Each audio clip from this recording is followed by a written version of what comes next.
The chandeliers glittered overhead like constellations trapped in crystal, their light bouncing off polished marble floors and the gleaming surfaces of gold-trimmed tables.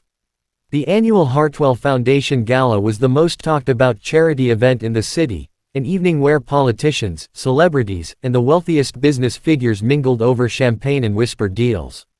The air smelled faintly of expensive perfume and truffle canapés, a reminder that this was a world where even the appetizers had status.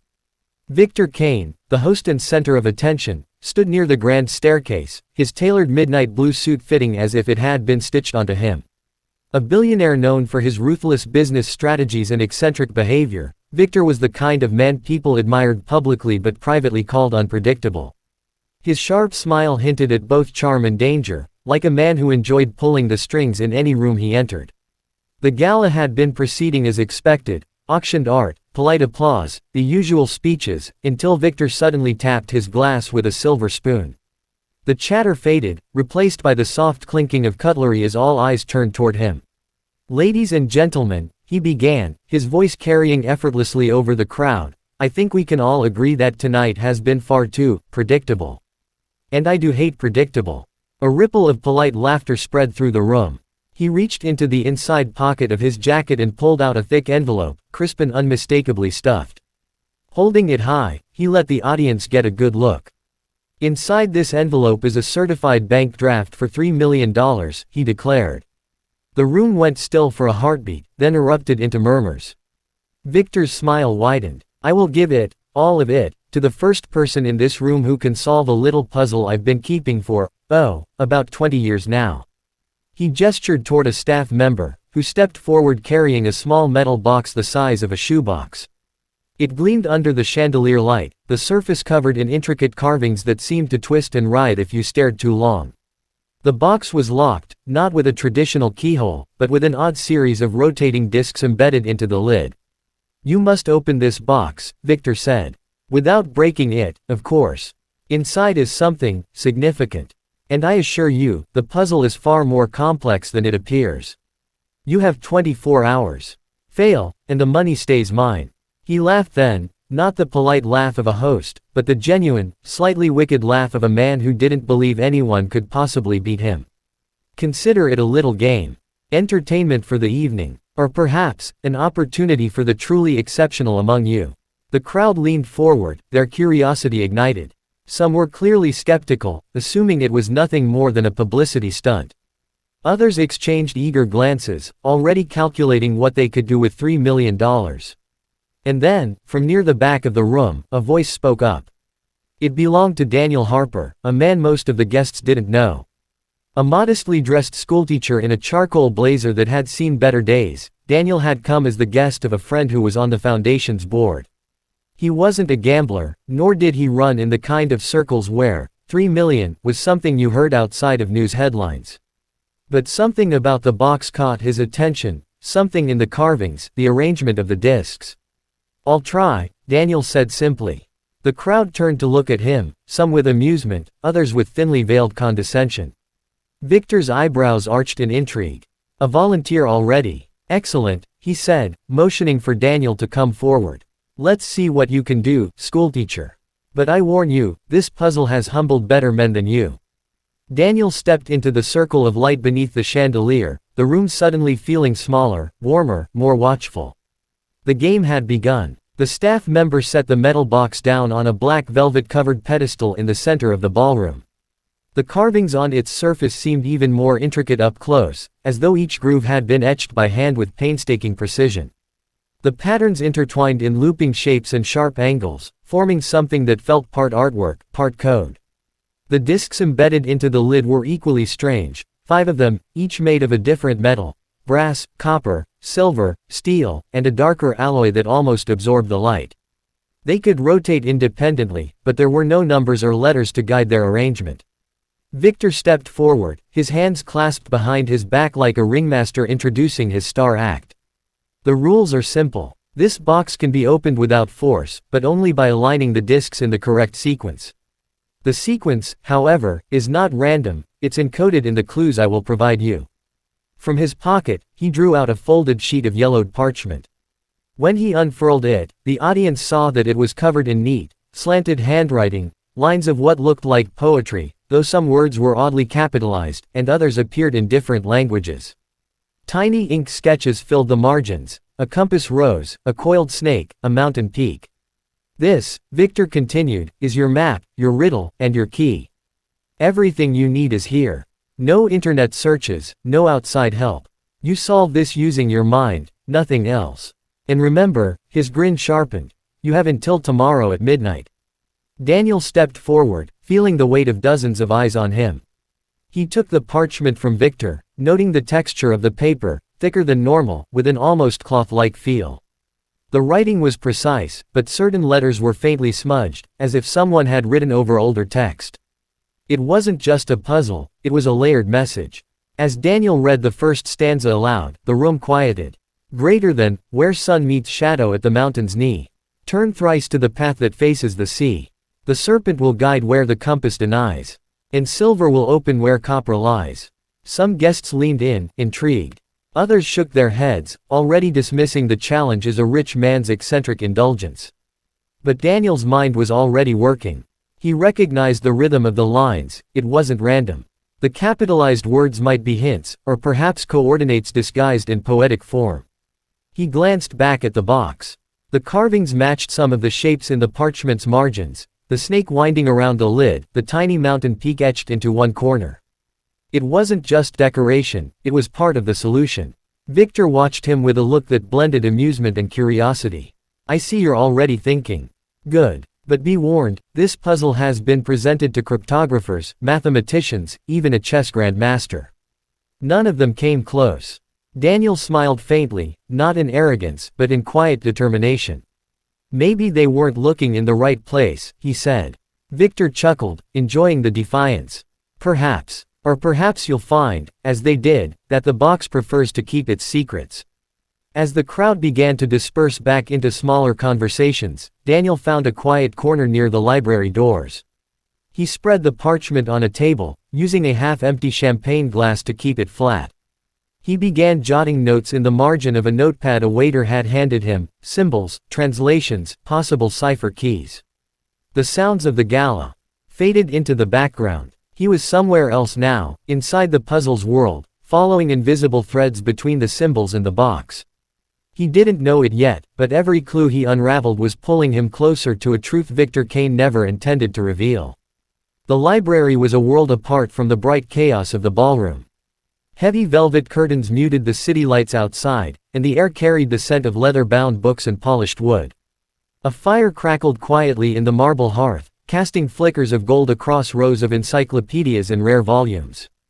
Daniel had claimed a long mahogany table in the center, the parchment spread out before him like a battlefield map. His notepad sat open beside it, already filled with hurried sketches, translations, and possible number sequences. The first clue had been deceptively poetic, almost too elegant to be practical. But as Daniel reread it, he saw that certain words seemed out of place in a romantic verse. Mountain's knee. Faces the sea. Serpent will guide. The capitalized letters scattered throughout the poem spelled out an unfamiliar phrase, Meridian Gate. He jotted it down, unsure yet if it was a location, a code, or a deliberate red herring. The discs on the box were still in his mind. 5 metals, each with distinct properties. Copper conducts electricity, silver tarnishes, steel is magnetic, facts he knew instinctively from years of teaching science. But how those properties tied into the riddle wasn't clear. The parchment's edges caught his eye. They were uneven, frayed not from age alone but from deliberate tearing. Holding it to the firelight, he noticed faint lines, watermarks or impressions, that didn't match the printed text. When he shifted the paper slightly, the marks formed what looked like a compass, but the cardinal points were wrong. East where north should be, south doubled, and west missing entirely. He was so focused he didn't notice Victor Kane enter until the man's reflection appeared in the glass cabinet doors behind him. Burning the midnight oil, I see, Victor said, strolling in with the ease of a man who owned every inch of the room. He carried 2 glasses of wine, setting one down in front of Daniel without waiting for thanks. Most people try for an hour, then give up. You've been at it nearly 3. Daniel kept his eyes on the parchment. That's because most people think it's a trick.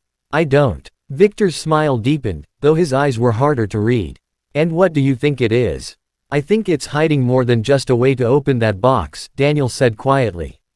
These clues, there's a personal layer to them. Places. Symbols. This isn't random. Victor leaned on the table, watching him with the same look a chess player gives an opponent who's made an unexpected move. Careful, Mr. Harper. Curiosity has a way of leading men into very dark corners. Sometimes, Daniel replied, dark corners are where the truth lives. Victor chuckled, but there was no warmth in it. You have until tomorrow, midnight. After that, the game is over. And trust me, you may not like the ending as much as you think. He straightened, taking his wine with him as he left. Alone again, Daniel refocused on the clues. The second stanza of the riddle seemed to describe a sequence of turns, as if navigating a maze: 3 to silver, 2 to brass, 1 to steel. He began to suspect that the discs might need to be rotated in a pattern that corresponded to these steps. But the serpent, mentioned twice, still puzzled him, until he glanced at the carvings on the box and realized the snake motif wasn't static. Its body wrapped around the lid in segments, each segment intersecting with one of the metal discs. If he could follow the serpent's path in the right order, it might reveal the final combination. He made a note to test this theory in the morning. The fire burned lower, shadows lengthening along the walls. Outside, the wind rattled the window panes, but Daniel barely noticed. Somewhere beyond this puzzle was the truth Victor Kane had hidden for decades, and Daniel was starting to think that opening the box might be the least dangerous part of the challenge. Morning light slanted through the high windows of the library, washing the table in pale gold. Daniel hadn't slept. The riddle had kept him locked in a loop of symbols, metals, and half-formed theories that refused to leave his mind. At some point during the night, he had tested his serpent path theory, tracing the carved snake around the lid of the box and marking where its body intersected with each disc. The intersections lined up with faint notches on the rims, marks so small they could easily be mistaken for scratches. He rotated the brass disc 3 clicks, the silver disc 2, the steel disc 1, following the order hidden in the riddle. Nothing happened. He sat back, rubbing his temples, feeling the tension of too many hours bent over the puzzle. Then his eyes landed on the copper disc. The clue had said, silver will open where copper lies. Maybe silver wasn't meant to be turned second, it was meant to be positioned exactly where copper's starting point was. With slow precision, he rotated the silver disc until it matched the copper's original alignment. The sound was faint but distinct, a muted click from somewhere inside the box. Daniel froze, his heartbeat quickening. He made the final adjustment to the dark alloy disc, and suddenly the entire lid shifted under his hands. He exhaled slowly, lifting it. The inside was lined with deep green velvet, cradling a neat stack of documents, a bundle of letters tied with a fraying ribbon, and an old black and white photograph. The picture showed a much younger Victor Kane standing with a group of children in front of a weathered schoolhouse, his arm around a boy wearing a patched jacket. Kane was smiling, not the sly, calculated grin Daniel had seen at the gala, but a warm, genuine smile that transformed his face. The top letter was addressed to the Hartwell Foundation Board, 1998. Daniel unfolded it and read the first lines, his eyes widening. It was a promise, Victor's personal, handwritten vow to fund the rebuilding of a series of rural schools after a devastating wildfire. But attached to the letter were legal documents showing that the funds had never been released. Instead, the money had been diverted into a private account under an alias. He flipped through more pages, each one peeling back another layer of the past. Photographs of the burned schools, lists of displaced children, receipts for donations that never reached their intended recipients. And then, tucked at the bottom, a final page in Victor's handwriting, more recent, shakier, was a confession. It detailed how he had justified keeping the money to protect his fortune, how he had built his empire partly on funds meant for education, and how the puzzle was his way of confronting his guilt. If anyone can open this box, it read, I will return everything. No more excuses. Daniel sat in silence, the weight of the papers in his hands heavy with implication. Outside the library door, he could hear the faint clink of glasses and the hum of morning preparations for the gala's second day. Somewhere out there, Victor was likely expecting Daniel to fail, to return the box unopened so the secret could remain buried. But Daniel wasn't about to give him that out. He gathered the contents, sliding them back into the box, and closed the lid with deliberate care. When he stepped out into the main hall, the crowd's attention shifted toward him instinctively. Victor was at the far end of the room, mid-conversation, but when he saw Daniel carrying the box, his expression changed, just slightly, but enough. Daniel walked straight toward him, the polished floor echoing under his steps. The puzzle was solved, but the game, he knew, was far from over. The grand hall was alive with movement, a hum of conversation rolling beneath the glitter of crystal chandeliers. Guests in tailored suits and shimmering gowns clustered in small knots, laughing over champagne, unaware of the quiet storm building in the center of the room. Daniel stepped onto the marble floor with the box in his hands, its polished surface catching the light like a beacon. Victor Kane stood at the head of the hall, his posture regal, his expression carefully measured. He was speaking with two men in expensive tuxedos when he noticed Daniel's approach. The conversation faltered. The room didn't go silent, at least not yet, but Daniel could feel the shift, the subtle tilt of attention as eyes began to follow him. "Mr. Harper," Victor said, his voice warm, almost amused. "I see you've brought my little gift back. I trust you've come to admit defeat." Daniel stopped a few feet away, meeting his gaze. "Not quite." He set the box on the nearest table, flipping open the lid in one smooth motion. The green velvet interior seemed to glow under the chandeliers, drawing curious glances from the guests. Daniel reached inside, pulling out the top letter and holding it up. "This," Daniel began, his voice carrying just enough to reach the edges of the crowd, "is a promise you made nearly 30 years ago. To rebuild schools destroyed by wildfire. A promise that was never kept." A murmur rippled through the hall. Victor's jaw tightened, though his smile didn't vanish. "I think you're mistaken. Those documents." Daniel cut him off. "The money was redirected into a private account under the name, Merrick Hale. There are bank statements here, transaction records, and photographs. All signed, all dated." He set the documents on the table, the crisp paper snapping faintly as it landed. People began to drift closer, their conversations fading into a tense silence. Daniel could feel the weight of their stares, the quiet hunger for scandal. Victor clasped his hands behind his back, speaking more slowly now. "Do you know what happens, Mr. Harper, when people try to destroy a man's reputation without understanding the full story?" Daniel stepped closer, lowering his voice just enough for only the nearest guests to hear. "Do you know what happens when the truth is buried so deep it takes a lifetime to dig up?" He slid the black and white photograph onto the table. "You used them, Victor. The children in these pictures trusted you. They thought you were their savior." Victor's mask wavered, just for a heartbeat, but it was enough. The guests who had leaned in now saw something they'd never seen in the millionaire before: uncertainty. One of the board members from the Hartwell Foundation edged forward, snatching up the top document and scanning it quickly. His face darkened. "Victor, is this real?" Victor's eyes darted to him, then back to Daniel. The room seemed to hold its breath. Daniel didn't press further. He didn't need to. The silence was already doing the work. Finally, Victor exhaled, his voice lower now, stripped of its earlier grandeur. "If the box has been opened, the terms are met. I said I'd return what I took. And I will." There was no applause, no triumphant outburst, only the sound of voices beginning to swell again, not with celebration but with the cold, buzzing edge of gossip. Victor Kane was no longer the untouchable man they had known. Daniel closed the box gently, sliding it toward Victor. "Then I guess the game's over." As he turned and walked toward the exit, he caught a glimpse of Victor staring at the box. Not with anger, but with something closer to resignation. And in that moment, Daniel knew the real puzzle hadn't been about solving a riddle at all. It had been about forcing a man to confront the truth he'd spent decades trying to lock away.